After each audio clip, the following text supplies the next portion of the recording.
রবি হাতে কলমে বাংলা ইশারা ভাষা কোর্সে আপনাদের সবাইকে শুভেচ্ছা। আপনাদের সঙ্গে আছি আমি হাসান হাবিব। আমাদের আজকের বিষয় জীবজন্তু বা পশু পাখি। তাহলে চলুন শুরু করি। পশু পাখি বা জীবজন্তু বোঝানোর ক্ষেত্রে আমরা কয়েক ধরনের সাইন ব্যবহার করে থাকি। তো আমি প্রথমেই অ্যানিমাল বা পশু পাখির সাইনটা যদি দেখাই, আপনারা একটু খেয়াল করবেন। আমার হাতের আঙ্গুলের দিকে একটু খেয়াল করবেন। সেটা হচ্ছে যে আমি একবার ডান হাত সামনে দিচ্ছি, একবার বাম হাত সামনে দিচ্ছি। এটা হচ্ছে একটা সাইন। এটা সাধারণত ব্রিটিশ সাইন ল্যাঙ্গুয়েজে বেশি ব্যবহার করা হয়। এছাড়া আমরা বাংলাদেশে যে সাইনটা ব্যবহার করি সেটা হচ্ছে যে, এটার অর্থ হলো, আমি প্রথমে দেখিয়েছি গরু এবং পরে দেখিয়েছি ছাগল। এটা দেখানোর পরে আমি যেটা দেখিয়েছি, দুই হাতের দুই বৃদ্ধাঙ্গুল দিয়ে আমি একটু নিচের দিকে টান দিচ্ছি। এটা মানে আরো অনেক কিছু, অর্থাৎ গরু, ছাগল এবং আরো অনেক কিছু। এটা দিয়ে অ্যানিমেলের সাইন বোঝানো হয়। বাট আমি ব্যক্তিগতভাবে অ্যানিমেলের সাইনটা ব্রিটিশ সাইন ল্যাঙ্গুয়েজে যে সাইনটা ব্যবহার করা হয় সেটাকে খুব বেশি প্রাধান্য দিই। বাট আপনারা যদি এটাও করেন, এটাও একদম সঠিক। গরুর সাইন আমি একটু আগে দেখিয়েছি। আপনার এক হাত অথবা আপনি দুই হাতই একই রকমের সাইন দেখাতে পারেন, একই রকমের সংকেত দেখাতে পারেন। এটা হচ্ছে গরু। এটার অর্থ হলো গরুর যে দুইটা শিং থাকে সাধারণত সেটাকেই বোঝানো হয় গরু। এরপরে আসি ছাগল। ছাগল বোঝাতে আপনার ডান হাত আপনার থুতনির নিচে এরকম দেওয়ার পরে একটু হাতটা যদি আপনি এরকম একটু নাড়িয়ে দেন, তখন সেটা ছাগল বোঝাবে। এছাড়া আরেকটা সাইন আছে, সেটা হচ্ছে যে এটা দেখানোর পরে আপনাকে এই হাতটাকে একটু নিচে নামাতে হবে। আপনারা আরেকবার খেয়াল করুন, এটা দেখানোর পরে হাতটাকে একটু ডাউন করতে হবে। এটার অর্থ ছাগল। কুকুর দেখানোর জন্য খুব বেশি ব্যবহৃত হয় এই সাইনটা। যেভাবে খাবার দিয়ে ডাকা হয় ঠিক সেরকম কুকুর। একটা জিনিস আপনারা খুব সতর্ক থাকবেন, অনেক ক্ষেত্রে এই সাইনটা কুকুরের জন্য বোঝানো হয়, কুকুর বোঝাতে। বাট এইটা হচ্ছে যে কুকুরের যে তার আক্রমণাত্মক সেই ভঙ্গিটাকে বোঝানো হয়। বাট বেশিরভাগ ক্ষেত্রে আমরা এটার অর্থ হচ্ছে কুকুর। এরপরে হলো বিড়াল। বিড়াল বোঝাতে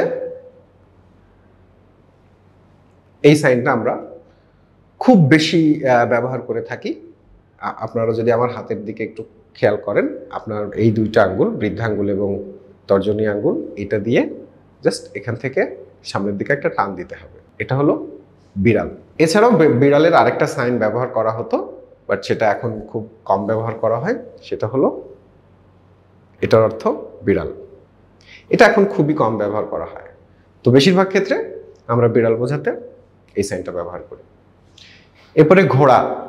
আপনার দুই হাতের তর্জনী আঙ্গুল বাঁকা করে আপনার গালের এখান থেকে সামনে এরকম একটু টান দিতে হবে।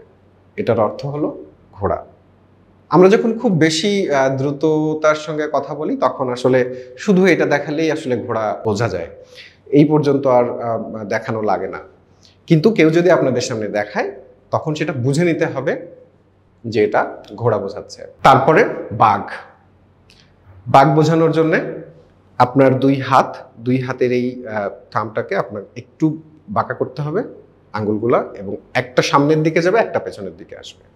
এটার অর্থ হলো টাইগার বা বাঘ। হাতি বোঝানোর জন্য হাতির খুবই পরিচিত একটা ভঙ্গি, যেটা আমরা দেখে থাকি সবসময়। আপনার ডান হাত অথবা বাম হাত মুখের সামনে থেকে বাঁকা করে একটু ঘুরিয়ে নিতে হবে। এটার অর্থ হলো হাতি। আপনারা আবার খেয়াল করুন, হাতি। এরপরে আসি পাখি বোঝানোর জন্য নর্মালি পাখি যেভাবে আকাশে ওড়ে ঠিক একই রকমের ভঙ্গি করা আপনার হাতের মাধ্যমে। এটার অর্থ হলো পাখি। অনেকে এই সাইনটা ব্যবহার করে থাকে, সেটার অর্থ পাখি। এরপরে আসি টিয়া। আমরা যদি স্পেসিফিক কিছু পাখির কথা বলি, টিয়া বোঝানোর জন্য আপনার এই তর্জনী আঙ্গুলটাকে জাস্ট ঠোঁটের সামনে ধরে একটু এরকম বাঁকা করে দিতে হবে। তারপরে এটা দিলে সেটা টিয়া পাখি বোঝাবে। টিয়া পাখি। সাপ। সাপ বোঝানোর ক্ষেত্রে একদম হাতটাকে সাপের মতো করা। আপনারা যদি একটু খেয়াল করেন, আমি যদি একটু এই অ্যাঙ্গেলে দেখাই, সাপ। সাপ। কচ্ছপ। কচ্ছপ দেখানোর জন্য আপনার বাম হাতের উপরে ডান হাত একইভাবে রাখতে হবে, দুই পাশে আপনার বৃদ্ধাঙ্গুলিটা একটু এরকম করে নাড়িয়ে সামনের দিকে যেতে হবে। এটার অর্থ হলো কচ্ছপ। কচ্ছপ। কচ্ছপ। এরপরে আসি ইঁদুর। ইঁদুর বোঝানোর জন্য আমরা যেটা করে থাকি সেটা হচ্ছে, আমরা প্লাস আমাদের ডেফ কমিউনিটিতে যেটা খুব বেশি ব্যবহার হয়, এক হাতের তালুর উপরে অন্য হাত ইঁদুরের মতো করে একটু সামনের দিকে মুভ করানো, একটু এইভাবে নাড়িয়ে। খরগোশ। খরগোশ বোঝানোর জন্যে আপনার দুই আঙ্গুল, ডান হাতের দুই আঙ্গুল ঠিক আপনার মাথার এক পাশ থেকে সামনের দিকে এরকম তুলে দিতে হবে। এটার অর্থ হলো খরগোশ। অনেক ক্ষেত্রে দেখা যায় দুই হাত দিয়েও অনেকে দেখাতে পারে, বাট সেটা আপনাকে বুঝে নিতে হবে যে খরগোশের সাইন দেখানো হচ্ছে। এরপরে আসি তেলাপোকা। তেলাপোকা আসলে খুবই মানে আমাদের দেখলে খুব ভয় লাগে, কিন্তু এটা খুবই মজার একটা সাইন। এটা আশা করি আপনাদেরও ভালো লাগবে। তেলাপোকার সাইন হচ্ছে আপনার হাতের পজিশন হবে এরকম, বাট এটাকে ক্রস করে দুই বৃদ্ধাঙ্গুলিটাকে এক করে ফেলতে হবে। ঠিক আপনার নাকের উপর থেকে একটু এরকম এটাকে নাড়াতে হবে। এটার অর্থ তেলাপোকা। তেলাপোকা। এবারে মুরগি। মুরগি দেখানোর জন্য আপনার ডান হাতের তর্জনী আঙ্গুলটাকে একটু বাঁকাতে হবে, তারপরে মুরগি যেভাবে খাবার খায় ঠিক সেই রকমের ভঙ্গি আপনাকে আপনার হাতের মাধ্যমে দেখাতে হবে। সেটার অর্থ হলো মুরগি। সেটা আপনি এভাবেও দেখাতে পারেন অথবা আপনার হাতের উপরেও দেখাতে পারেন। হাঁস। হাঁস দেখানোর জন্য দুই আঙ্গুল এবং বৃদ্ধাঙ্গুল নিচে থাকবে। আপনারা একটু ভালো করে খেয়াল করবেন, এটার অর্থ হলো হাঁস। হাঁস। পায়রা বা কবুতর। কবুতর দেখানোর জন্য প্রথমে পাখির সাইন বা পাখির সাইন, এটা দেখানোর পরে দুই হাত এইভাবে দেখাতে হবে। সেটার অর্থ হলো কবুতর বা পায়রা। আমি আবার দেখাচ্ছি, পায়রা। মাছ। মাছ। মাছ। মাছ যেভাবে চলে ঠিক সেরকমের একটা ইশারা করা, এটার অর্থ হলো মাছ। আমরা যদি ইলিশ মাছ দেখাতে চাই, মাছের সাইন দেখানোর পরে যদি এখানে এরকম একটু টান দেওয়া হয় ঘ্রাণ নেওয়ার মতো, সেটার অর্থ হলো ইলিশ। আমরা যদি দেখাতে চাই চিংড়ি, এটার অর্থ হলো চিংড়ি।